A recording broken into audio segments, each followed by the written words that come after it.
खासदार अजित गोपछडे धावले शेतकऱ्यांच्या मदतीला, शेतकऱ्यांसोबत सुसंवाद साधत शेतकऱ्यांचे जिंकले म्हणे. नमस्कार, इंद्रधनुष्य टाइम्समध्ये आपलं स्वागत आहे.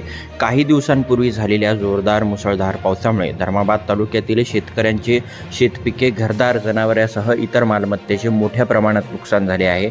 दिनांक 4 सप्टेंबर रोजी रत्नाळी येथे राज्यसभा खासदार अजित गोपछडे यांनी धर्माबाद तालुक्यातील अतिवृष्टीग्रस्त भागाचा पाहणी दौरा करून नुकसानीचा आढावा घेतला.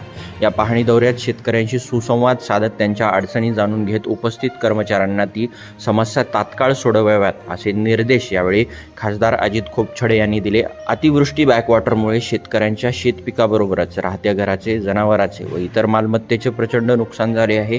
यावेळी उपजिल्हाधिकारी स्वाती दाभाडे, तहसीलदार सुरेखा स्वामी, तालुका कृषी अधिकारी PSI लोणेकर सह विविध विभागातील अधिकारी उपस्थित होते.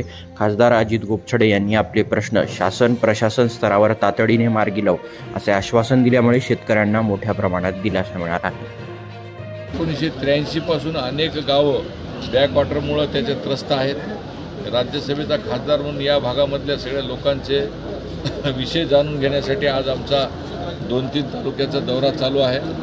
आमची एक प्रमुख मागणी आहे की कायमस्वरूपी मावेजा बॅकवॉटरच्या गावांना गेल्या अनेक वर्षापासून त्यासाठी व्हावा.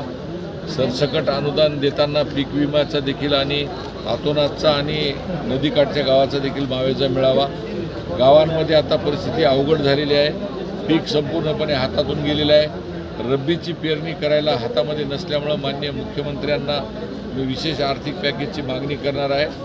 दुसरी पेरणी रब्बीची करायची असेल तर DAPची एक बॅग आणि बी बियाण्याच्या संदर्भात माननीय शेतकरीकडून मी मागणी मुख्यमंत्री महोदयांना करणार आहे. माननीय मुख्यमंत्री हे संवेदनशील आहेत.